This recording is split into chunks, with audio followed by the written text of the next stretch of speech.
Welcome to the ChangeMakers podcast, brought to you by City Current and powered by Lipscomb and Pitts Insurance. This show shares personal stories and insight from those who are giving back and making a difference, so we can learn and do the same. We cover life lessons, business advice, passion, and purpose. Now here's our host, Jeremy Park. Welcome to the ChangeMakers podcast. I'm your host, Jeremy Park. We're in for a treat. We have a good friend of ours who's doing amazing things, helping seniors here in the Mid-South and vulnerable families. So we have a lot to talk about between Meals on Wheels, amazing things that they're doing here in the Mid-South, making volunteerism extremely easy. We're here with our good friend, Sally Heinz. She is the President and CEO of MIFA. So, Sally, how are you doing? I'm great, Jeremy. Thanks for having me. This will be fun. Absolutely. So, we have you on all of our different shows, The Spark, the radio show, talking about MIFA, Metropolitan Interfaith Association. We'll talk about that, obviously, but the fun of this is we get to talk about your personal story, and even I don't know a lot of the things that we're going to talk about, so let's just dive right in. Give us a little bit of a kind of a history for where you grew up. I grew up right here in Memphis, Tennessee, in Midtown. My parents moved to Memphis in 1955. My father came back to Memphis to work at Rhodes College. He had graduated from Southwestern, and he came back in 1955 to be the dean of the college. And they bought a house in the Evergreen Historic District. I don't think it was called that then. In 1955, and that was the house they lived in for the rest of their lives. So They were in that house over 50 years. And it's where I was born, in Midtown Memphis, and I went to Snowden Junior High School.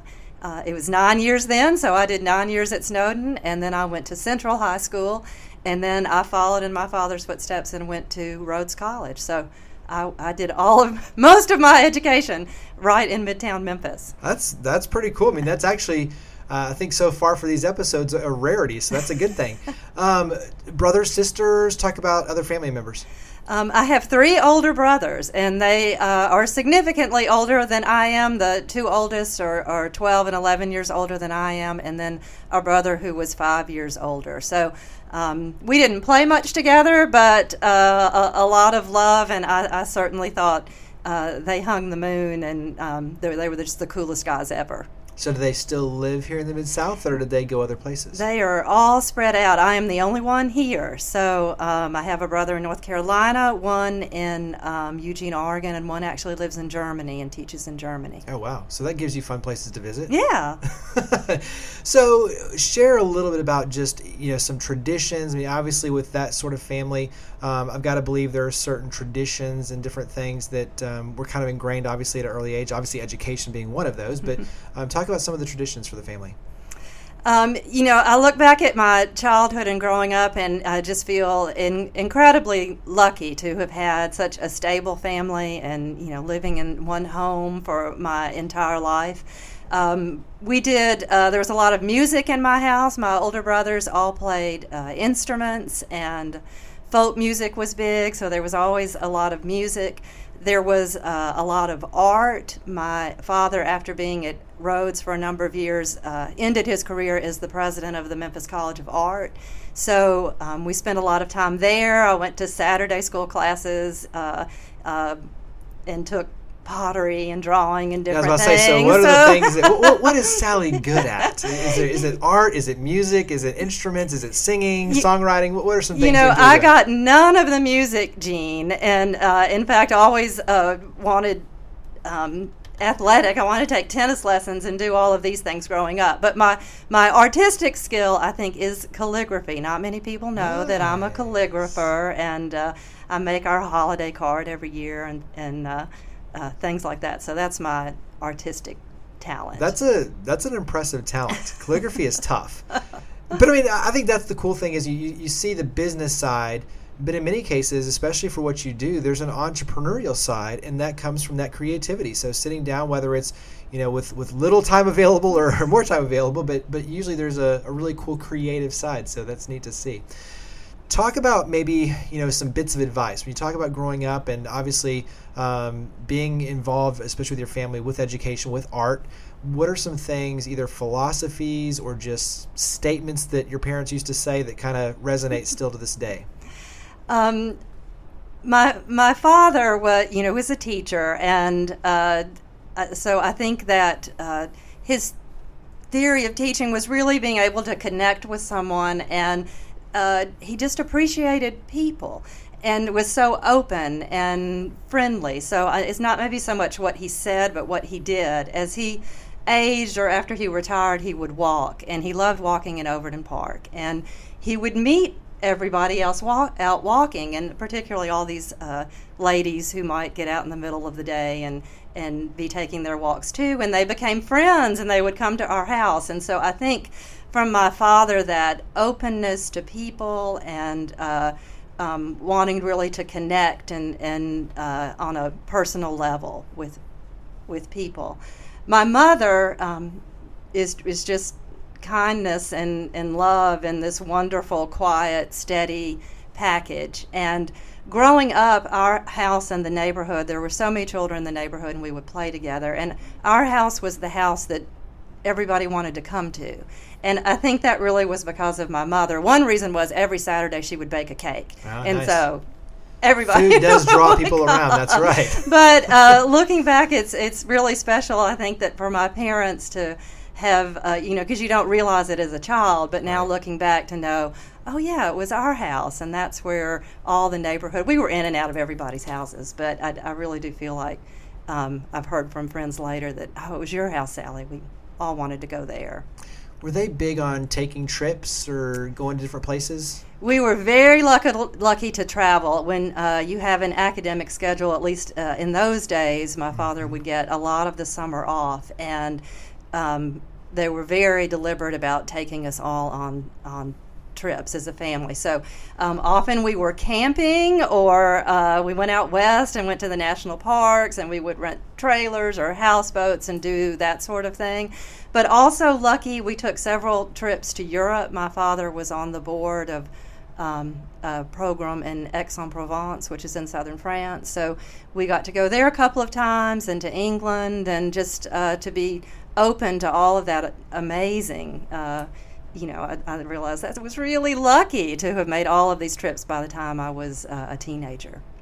So carry that over to Rhodes College. At what point did kind of public civic service start to step in? Because, I mean, obviously, like I tell people all the time, is growing up in a household with an open door policy where you see your parents helping people all the time, it does ingrain this sense of, I want to help people. As I grow older, I want to make a difference in the lives of others. And so I can imagine very similar on your end from just what you're saying is you see your parents always helping people. Your house is kind of that center to where everybody comes to.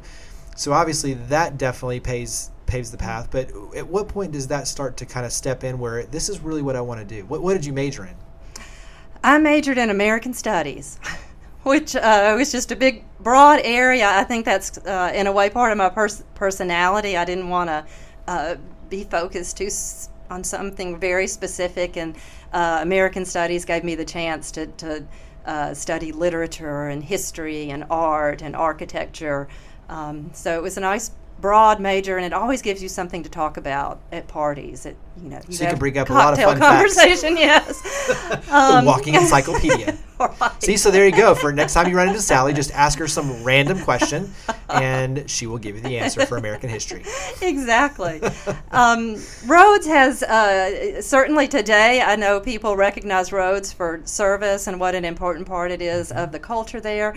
And even in those long ago days when I was a student, service and volunteering was part of the campus. And there was a program called the Kinney Program after a beloved professor there that was all about connecting students with service. And when you arrived on campus as a first-year student, it was just sort of taken for granted that, what are you going to sign up for to do? And so I did a couple of things while I was at Rhodes. One was tutoring at Snowden. I went back to my old stomping ground. And another was doing art classes. At the time, it was called the Crippled Children's Hospital, which is, an unfortunate name. But several of us would go over once a week and do different art activities with the students there. So throughout my years at Rhodes, I did various activities like that. Are you close with any of your classmates from Rhodes to this day? Yes, I loved college, and I didn't have sisters, as I said, growing up. So when I got to Rhodes and got to live in the dorm, people now think, oh, I don't want to live in those little rooms in the dorm, but I just loved it. And I had girlfriends next door, and we'd pop popcorn and do all that crazy stuff. And so I have very close friends from college that I still see regularly. So talk about after college. You graduate, and what's next? What's that next chapter? Well, I thought I was going to teach. I thought I was going to follow in my father's footsteps and get a PhD. So I went off to the University of Texas at Austin. It's a big school. It was a big school, so that was quite a change from Rhodes when I was a student. Was more like 800 to 1,000 students, and then to what is UT Austin? 50, it's like 50,000 now, right? And I hadn't, as I said, I had been a Midtown Memphis girl. So here I went off to Texas to and Austin's a little different. Austin's a little different, to be in the American Studies program there. And my first year was hard. I was lonely and a little like a fish out of water.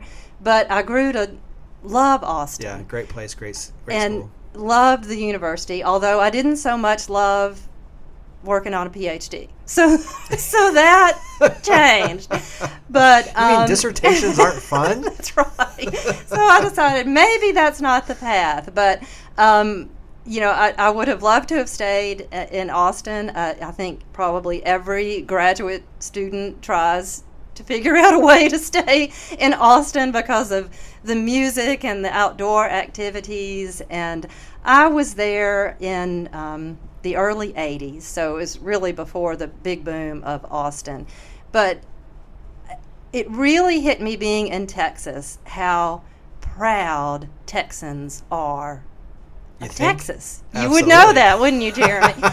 Just a little bit. Yeah, you do not mess with somebody from Texas. You say something bad, they will punch you. And at first I found it a little off-putting, but coming from Memphis, which it was still struggling as a community at that time, it really struck me that I want Memphis to be that. I want Memphians to have that feeling of, instead of being apologetic about our community, where is the pride and joy that we can have in our community. And I'm happy to say I think that we are so much closer to that as a city now than we were in the 80s when I left, or even when I came back to Memphis in 84 after deciding not to finish a PhD. Well, I mean, I can echo that sentiment big time. We've been here for a decade now, and it feels like, especially within the last 5 years, there's been a dramatic change to where that pride, that sense of ownership with our city really has become magnified in a big way. So I just love that more and more people every single day are raising their hand. They want to be part of the solution. They want to be involved. They are passionately falling in love, and they do. They love our city. So I would definitely agree with that. So let's carry this forward to MIFA. How did you get involved with MIFA? Several things I think eventually led me to MIFA. One, I worked in nonprofits, but at the time the opportunity opened up for me to go to MIFA. My mother had passed away, and my father was living at the Parkview, which is not quite assisted living, but a senior apartment. And I was the one child here, my brothers all being away. So it was at a point in my life where I was really confronting what it is like to care for an aging parent, the specific needs that seniors have, and how difficult that can be for the senior, but also for family members. And of course, so many of MIFA's programs fit right into that need. So there was that. And then in a funny way, MIFA, I feel like, has always been part of my life, even when I didn't know that it was. It's such a Memphis, founded after the assassination of Dr. King. It's it's just such a roots and unique and history. So back to my sort of love of history. Right. And then MIFA's programs in the 70s, many of them began with VISTA volunteers. MIFA had the contract for VISTA volunteers. And often those volunteers were housewives, which was a different model than using recent college graduates that was many other cities did. And it just so happened that in the 70s, the woman who was in charge of recruiting those VISTA volunteers was my best friend's mother. Oh. So a lot of those volunteers were Rhodes professors' wives who wanted something to do, and I would sort of hear about these projects, and again, not really knowing what it was as a teenager or where I was going to be, but looking back on that, I feel like, all of these things were planted very early that made the choice to go to MIFA just seem clear in hindsight. Share for listeners that don't know MIFA, especially those, because some are in different parts of the world listening to this, but share what MIFA does, and share. I mean, you kind of given the context a little bit, formed it obviously a pivotal moment in history for Memphis. A group of diverse religious leaders coming together saying we want to galvanize our community, we want to strengthen it through service, and so we're going to come together and serve. And so taking a pivotal moment in history that was kind of a black eye at the moment and saying we want to make this a positive experience and come together and really built around serving together to find our common ground, I think is a cool storyline. But share what MIFA does. Right. MIFA, the Metropolitan Interfaith Association, is today focused on a mission of sustaining the independence of vulnerable seniors and families in crisis. And so our programs are all about really trying to keep people at home, families or seniors, enable them to live lives of dignity and health. Our senior programs, Meals on Wheels is our largest, and you can really see how that fits our mission. A homebound senior may not have access to food, and so we are able to deliver a meal every day. And it's more than a meal, though. It's also the isolation. So many of our seniors live alone, and that volunteer may be the only person they see. Our family programs, one of our largest is emergency services, which is rent, mortgage, and utility assistance. And we offer that assistance to families who might have a crisis such as job loss or a medical expense. And often a family just needs a little bit of help to make sure that a situation doesn't get worse. So just paying a utility bill helps a family stay at home, and they can get over that temporary bump in the road and move forward. But I think, as you said, Jeremy, and particularly maybe right now, this is so important, the service tradition of MIFA and the fact that our founders were so intent that MIFA be interfaith and open to all and offer opportunities for people to come together. And so that's really an important part of our mission also, and our vision is uniting the community through service. And we see it as not, an unequal relationship as though a volunteer is serving someone, but because from volunteering that you get more back. So it's a very equal playing field, and that also it's the opportunity to get to know people who aren't just like you. And I think today maybe MIFA is needed for that more than ever. I feel as though we live in a very divisive time right now, and one way we can come together is to serve and realize, we have this in common. We have all of these things in common, and service and volunteering is a way to recognize that. Well, I just think, especially through service, and to your point, I mean, there's so many amazing quotes. You find yourself in the service of others, but it's so true. I mean, you learn so much about yourself by serving others. And I think, to your point, too, is so often in our community we can create silos, and we can say, you put a label on some group or somebody, and it's easy to then discount them. When you get people together, though, face to face, and especially through service and you're rolling up your sleeves together, you realize that they may have a different skin color. They may not be at the same economic level. They may have a different religion. They may have a different hair color, whatever it may be. They may dress a little differently than you. They may have body piercings or ear piercings or whatever it is. Ultimately, though, they have a good heart, and you start realizing that you're a lot more alike. I mean, there's great videos out there where you have all these people of, all these colors basically of the spectrum of the rainbow. And they start talking about, they just throw out random things like, are you a stepfather? And then all of these different people from all walks of life step forward. Are you, and it's like, it just shows you breaking down stereotypes, right? And so to me, that's a lot of what MIFA does, is breaking down stereotypes on all levels.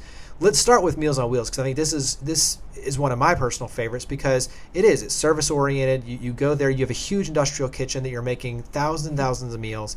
As a volunteer, you come in, you have a cooler that has hot and cold food there prepared, and you get to take it out, and it's a short amount of time. You're talking hour and a half, 2 hours at most. You have a route, and you get to go in there, and it's a great thing to do with family, with friends, with coworkers. We've done it many times where you've got kind of a group of coworkers, and you can have a meeting while you're driving and talking to these families. But to your point, you knock on the door, and you see this beautiful smiling face, and that might be the only face that they get to see in terms of yours for that day. And so you get to talk to them in some regard, and you make friends in our community. And so I love it. But what's your favorite part? Because I mean, to me, you get to see the good and the bad every day. You see the good in the heart of the people stepping in to serve, but you also see the need, right? Right. So what kind of puts a smile on your face when you talk about Meals on Wheels? Seeing those volunteers come in every day and the difference they make is truly inspiring, because we couldn't do the program if it weren't for volunteers and people giving their time, because if we had to pay drivers to do that, we wouldn't be able to serve the number of people that we can serve. So volunteers really make it possible. A coworker at MIFA always said, and I love this picture, that when I arrive at work, the door I come in is where our emergency services office is, and families are coming in to be screened for various utility assistance or housing or whatever their need may be, and they would rather not be there. They would rather not be in that situation. But I'm glad MIFA's there, and they're glad MIFA is there, but it still sometimes can be tough to come in and see families there, especially on those days when maybe a family is there actually with their luggage because they have no place to be. But then you continue through the building, and our meals department is on the far side, and you see these volunteers arriving to deliver meals, and it truly is inspiring, because you see Memphians responding to the need. And so while it may be hard to come in and see the need head on, our hearts are lifted, I think, when we see the response and how people are willing to get out there and make a difference. I know that right now you have the ability to kind of upscale, if you will, the number served of seniors, but you need more volunteers. And I think the number is around 2,000 volunteers is what you're looking to recruit. Share about just what it means to volunteer in terms of the basics there, and then how can we kind of upscale that? How can we get you there? We really do need volunteers to deliver meals, and as you said, it is a great thing to do. It only takes a couple of hours. It's one of the few volunteer activities I know where you really do get to connect with someone else. You're not, stuffing envelopes or doing something else. You're out there with people, and you meet some remarkable people delivering meals. The other beautiful thing is you can do it once a week. You can do it once a month. You can substitute. We really try to make it as easy as possible, and it's fun. Share your experiences in terms of the lessons learned, because obviously you are on the front lines, and when you look at other cities that are facing challenges, especially on how do they help their seniors, how do they help families that are going through a crisis, what are some things that you think, when you look at what you're doing here with MIFA, that these are bits of advice or tips that you would say, hey, wherever you are, Charlotte, Atlanta, New York, LA, these are some things we've learned here that I think will help you in your cities better take care of families that are going through crisis and seniors in the same situation? We have, in our meals expansion, we are collaborating with several other organizations to increase our service, and I think that collaboration is the key to the future and how we're going to be able to continue to grow. We're working with the Mid-South Food Bank, and we're also working with Methodist and Baptist hospitals, among other partners. And I think one of the creative things that we're working on right now and trying to figure out is how we really can better meet the health needs of homebound seniors. How can we make services or more accessible and easier, because things are, it's hard for a senior to navigate all of that. So I think by opening up our partnership to not just be about the meal, but what else we might be able to do by the fact that we are in that senior's home, what other needs can we assess or look for and perhaps make a difference, impact. And then connecting with the hospitals has opened our imaginations to perhaps some new solutions. And that's happening in other places also. So I think there is a sort of push on that larger to open up that service. Memphis actually and MIFA, we are held in high esteem nationally for our rapid rehousing program, which is a family who is homeless, getting them very quickly into an apartment that family gets to choose. It has to be inspected and all of that, but the family gets to choose where they want to be so they can be close to where their children are already in school. In other words, they're not uprooted and put in some housing development. They get flexibility. They get to choose where they want to be. Their name is on the lease, so they don't feel homeless or that they're beholden to someone. And they get 3 months approximately of rent assistance and some casework. And we've been very successful with that. And our percentage of families that have remained in that apartment or have not gone back into the system of needing assistance is really high. And so we are invited to speak at conferences, not me, but our vice president of those programs. And we've really gotten some good recognition for that work. Nice. One of the things that dawned on me as you were talking about the collaboration aspect, especially teaming up with hospitals like Baptist, is in many cases with Meals on Wheels, that individual, that volunteer, might be the only person that senior sees for the whole day. So many of these seniors might not have family in the area. They may have no one else checking on them. So when you talk about checking in to make sure that they're okay, that they're taking their medicine, those are really critical factors. And so if you can collaborate with that experience when that volunteer maybe is either trained to look for different things, or they're coming with a partner and a co-worker that is from a medical field, you can do some really innovative things. So I love just kind of that aspect of where you're headed, focused on collaboration, because when you look at it across the board, all of us, all the cities, the aging that aging population is only getting bigger. So people are living longer. It's going to be something that we as a country face in a very large way. Right. What's next for MIFA? I mean, obviously you're kind of the visionary, the leader, the president, CEO. When you look at the programs already that you're doing, what's next? What's next on your radar screen? We want to be able to sustain and grow the home delivered meals, obviously, and then also, as we just discussed, enhance them, see what else we can do to build on that service. On our family programs, we're looking at gaps and maybe where we can be better collaborators.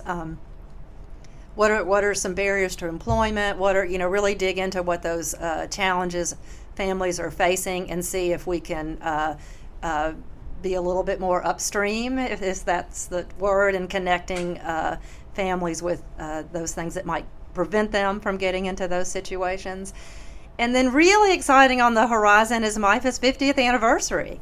So we have been here for 50 years, and in 2018 we will celebrate that landmark event, and we're putting together a slate of activities, and it's just very exciting to think about what that year will be. And of course in Memphis it's going to be an enormous year, right, because it will be the 50th anniversary of the assassination of Dr. King. So we've been in communication with the National Civil Rights Museum, and that will be a exciting year of activities, and Memphis will really be on the national and international map.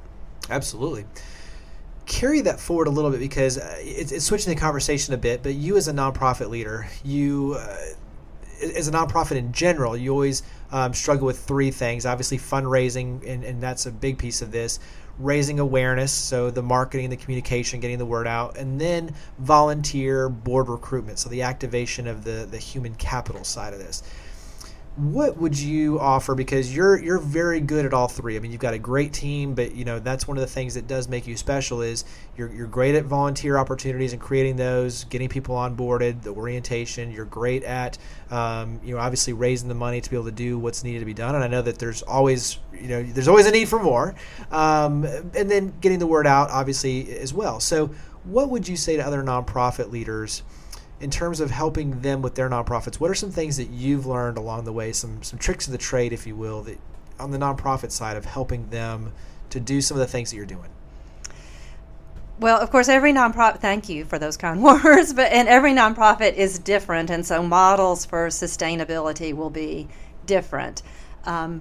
We have been very diligent at strategic planning and looking forward since I became president and CEO, and the staff and board have been very supportive of that, and I think that has made a difference in all areas, really. So we recognized several years ago the fact that needs are increasing. As you said, our senior population is growing. Many of our traditional supports were decreasing, federal funding, always sort of a scare. And so we at MIFA undertook an endowment campaign. Our services are not services that we could charge fees for, so we needed to find, well, what is going to be that sustainability answer for us, and an endowment campaign seemed to be the answer. We were very lucky that we were able to complete that endowment campaign without ever making it public, so that it impacted annual fundraising or other fundraising. And I'm happy. That's a huge accomplishment. Huge accomplishment, and took our dedicated donors, took a wonderful committee, and I'm happy to say that we have over $14 million pledged for the MIFA endowment. Good for you. I mean, I had no idea even. So you kept it really top secret. That's impressive. Obviously that's got to put a huge smile on your face, but when you look at your legacy with MIFA, what does put a smile on your face in terms of some of the big things that have been accomplished and some of the things that you think, wow, these are just really cool moments for MIFA to be a part of? Right. Well, I do think the strategic plan, the endowment campaign, will be top of the list, and expanding meals. But another thing that I hope I will be remembered for, that I'm proud of, is that we've invested a lot in staff development and really offering opportunities for staff and able to promote staff in positions. So, we can't serve if we don't also take care of our own staff members. And so I think that we've been very deliberate and focused on doing what we can to make recognize staff for their contributions and offer opportunities for training. And we just started a small grant program so that MIFA staff can apply for submit a grant application to do something that they've always wanted to do that might impact or help them do a better job. So we've tried to come up with some creative ways to really invest in our own staff. I'm curious, but so much of what you're doing, you're creating out of a need. But I'm curious, do you benchmark any of this, or are there other groups around the nation that when you look at some of the things that they're doing that you're kind of bringing those ideas to Memphis, or is it like you said, you're going out and you're able to share what you're doing with other cities, saying, hey, I want to do what they're doing, and using MIFA as the benchmark and the kind of the lead on that? Talk about just collaborations nationwide, and if there are any. I'm so glad you brought up benchmarking, because that's another thing I am proud of at MIFA, that we really measure our impact, and we have a continuous improvement process where the staff meets every other month to look at our numbers and what could we be doing better, and are we measuring the right things. We do a lot of looking at other programs across the nation. We're fortunate, Meals on Wheels, there's a national organization, Meals on Wheels of America, so we're able to network and see what others are doing. And on our family side, the National Alliance for the Homeless provides the same sort of opportunities for us to connect. So I think we both learn and bring things back, and then also I'm happy to say that, often we're the ones that are presenting or asked to talk about something special going on in Memphis. But, MIFA is an unusual organization, and we are sort of the one and only. So we're different, perhaps, than others that might be a chapter or part of the Salvation Army that has all of these sister or brother organizations. But at the same time, we're lucky enough to be involved in programs that have national networks that we can take advantage of. Are there sister cities or things where you consider Memphis a little bit closer in terms of when you're looking at really a deeper dive, and them maybe coming here and you going there? Are there sister cities that you consider at all?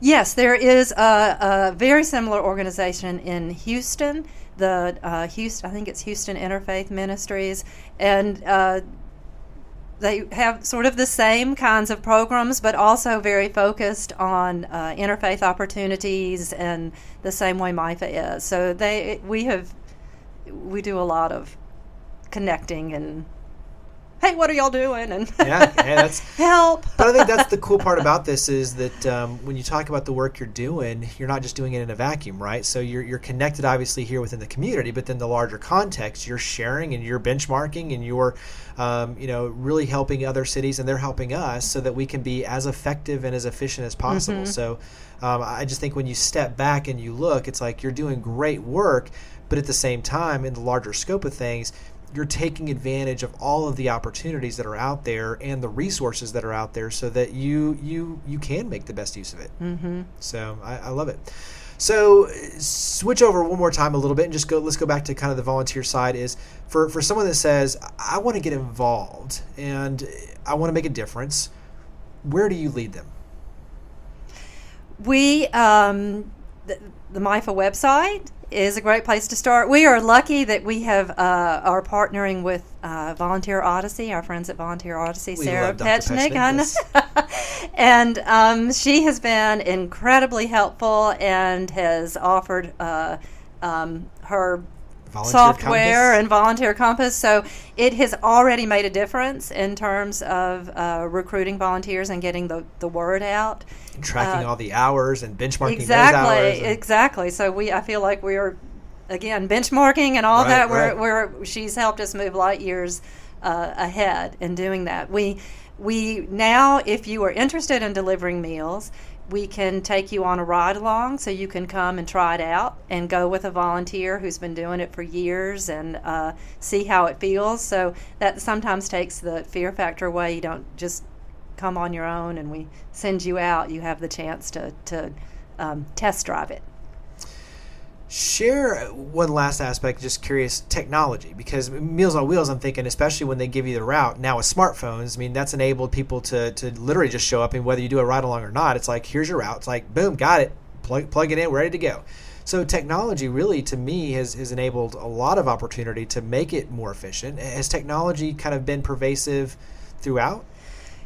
Nonprofits always struggle with technology, or I shouldn't make that such a general statement, but I feel like at MIFA we have, and we always want to put the money into service, and technology has taken a a back seat in terms of keeping us, I think, really up to date.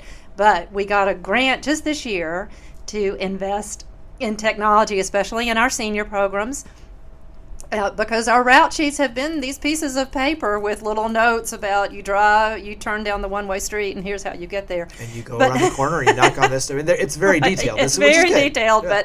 But paper. So we, by the end of this fiscal year, we should have electronic, very cool, smart applications that will make it easier for volunteers. MIFA drowns in paper because of compliance with some of our funders, and we now will have laptops and iPads and things that our staff can take out to do assessments instead of coming back with sheets of paper and having to do data entry. So I'm really excited about some of the technology advances. If you've been to MIFA before to do a meals route, you know that there's this whiteboard that has all of our routes written out on them in magic marker and who comes every day. And by July, we will have this big screen on the wall now that shows which routes have been picked up, and we won't be in danger of someone coming through with a sponge and wiping our whiteboard clean, so we don't know what's going on. No!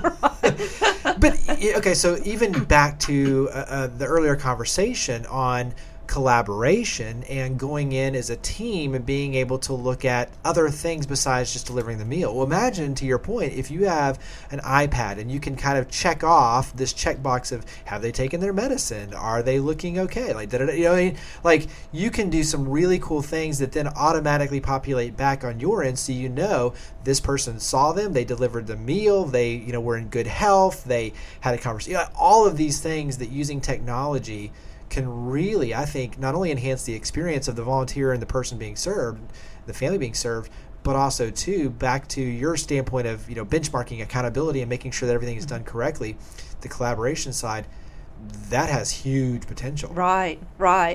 There's so many things I think that we'll be able to impact in terms of safety in the home and falls and smoke alarm, all those kinds of things that we should be able to in years to come. It's exciting to think about. So listeners, just know that all that's going to take money. So MIFA's going to need some money. Yes, they have an endowment, which is a huge success, but they're going to need money. So.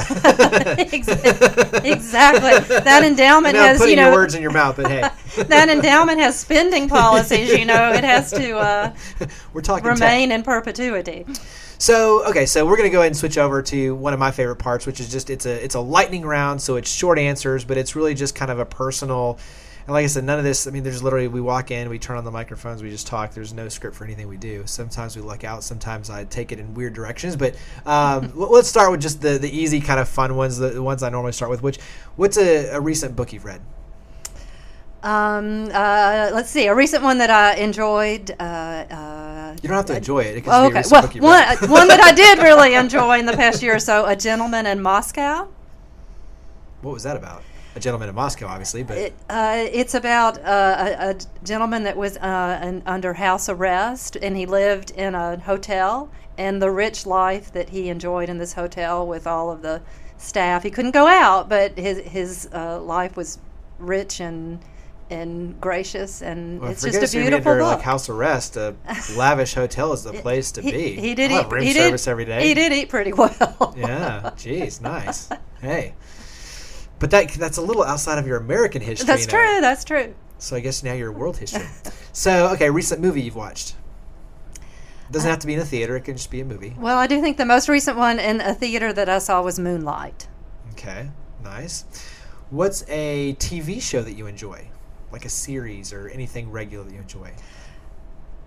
We just finished watching Grace and Frankie and Grace. Which name comes first? But it was hilarious. Nice. It was fun. So are you more drama? Like my wife will watch the Hallmark Channel all day and be totally fine with that. And then she'll flip over and watch CSI type movies. So I'm always wondering, wait a second, there's love and then you're killing somebody. What's going on here? But she loves the mystery of it. So what are some themes that you enjoy? I'm a real sucker for all of the Masterpiece Theater things on public TV. So Pole Dark, Downton Abbey. Those aren't necessarily American, I guess, either, but I love those series. I know you mentioned tennis, but any sports that you enjoy? I know Memphis Grizzlies, you're a fan, but what are some other sports? Play or watch? I'm a runner. Not fast, but endurance, so that's what I like to do. And, I love to watch golf. I have never, ever played golf at all, not once, but I just think it's beautiful. The courses are beautiful, and it's relaxing. I like to watch golf. So if you've never played but you enjoy watching it, do you follow the game? Like, do you kind of know what's going on? Birdies, pars, you know what all that? Yeah. So, okay, that's good. Because I know some that, like, they'll watch, but they have no clue, like, what's going on, even after many, many years, and you're like, well, wait a second. No, in golf, there's not that many fouls, I guess, but, like, basketball. But, okay, so, see, Randall, we could get off track. What's a favorite place to visit outside of Memphis? We go regularly to a little town in Florida called Apalachicola, which is on the Gulf Coast. It's where the Apalachicola River runs into the Appalachia Bay, and then eventually the Gulf. And it's a sweet little town with a historic district and wonderful people and delicious oysters. And it's my getaway, happy place. What's a favorite out-of-country place that you've been? My most recent trip abroad was to see my brother. It's been several years in Germany, and he lives in Mannheim, which is very close to Heidelberg, which is a beautiful town. But if I got to pick where I would like to go, I think I would say southern France. Nice. What's a favorite type of food? You don't necessarily have to name restaurants, but we'll give you a broad one on this one. So, food. What sort of food do you enjoy? Seafood. I think if I got to have oysters and fried shrimp every day, I'd be fat, but I would be happy. Well, that's why you're a runner, an endurance runner. So, sweets, non-sweets. Where do you sit on that spectrum? I'm a savory, not sweet. Gotcha. All right, so what's like a normal routine? What time do you like to wake up? Do you go to bed early? Do you stay up late, night owl? What's your preference on that? I like to get up early. When my runs are early in the morning, and it's a nice way to start the day. So when you say early, how early are we talking here? 6 to get out and run. So it's not, crazy. And I fall asleep early. I have a hard time staying up late. I cannot stay awake for Saturday Night Live. I have not been able to stay up for Saturday Night Live for years. Any sort of Johnny always laughs because he's like, I'm like the family dog where I eat the same thing over and over and over again. I think he's eaten like the same lunch 4 days straight, literally this exact same. It's kind of a running joke because as soon as he walks in, they know what to order. But do you have any sort of routines or things that are automatic for you, like in terms of a typical day? It is funny because several members of our staff eat lunch every day at the deli in Overton Square. I actually see some staff people from here eating there every day too, and they know what I want. I'll walk in and they'll look up and say, "Oh, Sally, do you want the California veggie with no onions?" And I'm like, "Yeah, I do." I'm surprised they haven't just renamed that the Sally. I think they should. Yeah, I mean, come on, just call it the Sally. I'll have the Sally. So, sweet tea, just unsweet tea. What's your preference on that? I really don't drink tea. That's very unsouthern.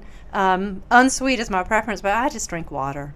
Okay. Black coffee, water. Coffee and water. Hey, well, I can follow that one. It's like my kids ask all the time, what do you, it's water and coffee. Mm-hmm. Water and coffee. That's right. All right, so last couple of questions. One is, what's kind of a favorite fun memory, either growing up or with your parents, but something family related that's a fun memory? I love my memories of Christmas are very special, and especially when I was, I think, still a teenager, and my brothers would come home from wherever they were, college or graduate school, or later when they were married and bringing their children, because so much of my life they were gone already. And so Christmas was that time when everybody came back and was together. Favorite quote? Do you have one? You don't have to get it exactly right. We're not quoting you. And I don't know if this is exactly a quote, but I say it often. I think MIFA staff would recognize at the end of a lot of meetings, I will say, well, onward and upward, and which is just sort of, even if we haven't gotten there yet in terms of an answer, it's very hopeful to me and also sort of unifying that we're in it together. Nice. What's something, kind of just a random thing that people might not know about you, but would be just kind of a fun, if you're throwing out trivia, because obviously you're good at trivia for American history, what would be some trivia question you think most people would have no clue about if you were to ask them, give me a question about Sally Heinz? Well, I've already said calligrapher. That might have been it, that people wouldn't know I was a calligrapher. That's interesting. I don't know. I think that my husband and I have 2 poodles, standard poodles, and sometimes people are curious that we have these sort of crazy dogs that require a lot of grooming and are sort of remarkable, but people may not know that we also have 2 cats. The poor cats do not get very much attention, but we are an inclusive family. Cats with and both dogs. Cats and dogs. And they live in harmony. Well, no. I just made that up. They don't live in harmony. They don't live in harmony. And that's where they need their mommy and daddy to make sure that they act good. We might need some counseling. All right, so last couple of questions. One is, what's a favorite bit of advice or a favorite saying that your mom or dad mentioned that still sticks with you today? So it could be a specific quote or just a bit of advice or something just that you take from them that you still carry forward today. My father would sometimes tell me not to worry so much, and so I try to remember that. And this was not my parents, but someone who has in my life who was very helpful. I'm very goal oriented, and I think a lot of us in our jobs we have to be, because that's what's expected, and that's how we move forward. But sometimes it pays to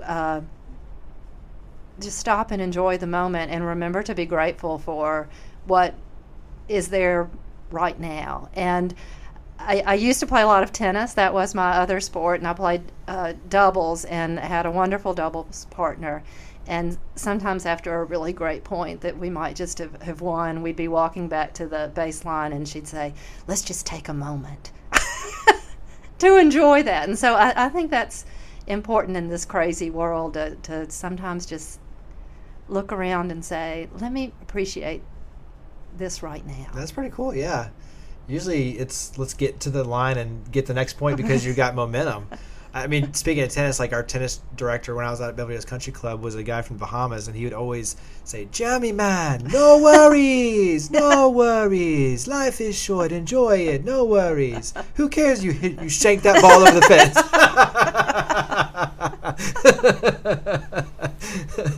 All right, so last one is, and you kind of already touched on it, but what do you hope your legacy is, not just at MIFA, but here in the Mid-South? When you look at, obviously, growing up here, making a difference, being involved with MIFA, when people say, the name Sally Heinz, what do you hope that is synonymous with here in the Mid-South? Well, I do hope that I will have been able to make MIFA a little stronger so that it is sustainable, and here serving in whatever necessary, whatever MIFA seems programs are necessary in the future, which may be different. But I think the need for MIFA as that place to bring people together and offer opportunities and meet basic and critical human needs will always be there. So I hope I leave the organization a little bit stronger. I'm very fortunate. I think MIFA has had incredible directors over the years, from Gid Smith and Allie Prescott and Margaret Craddock and me, and I think that's what we all would have hoped and accomplished, and I have stood and followed very incredible people, and am so blessed. Last question is the easy one, is tell them where they can learn more about MIFA. How can they get involved? How can they reach out to you? The website's the best place to start, MIFA.org, or call and ask to talk to our volunteer coordinator, and we will find a place for you. Perfect. Makes it easy. Well, Sally, you are a change maker. I greatly appreciate all you're doing, not only here in the Mid-South, but sharing it with other cities and other countries as well. So thank you for all you do and for coming on the ChangeMakers podcast. Appreciate it. Thank you, Jeremy. Thanks for all you do. Thank you for listening to the ChangeMakers podcast, produced by City Current and powered by Lipscomb & Pitts Insurance. To learn more about our guests and to share your stories of others leading by example, visit us online at citycurrent.com. Connect with us online using @CityCurrent or follow the conversation using the hashtag ChangeMakers. Now, think big, start small, and act now. Be a change maker.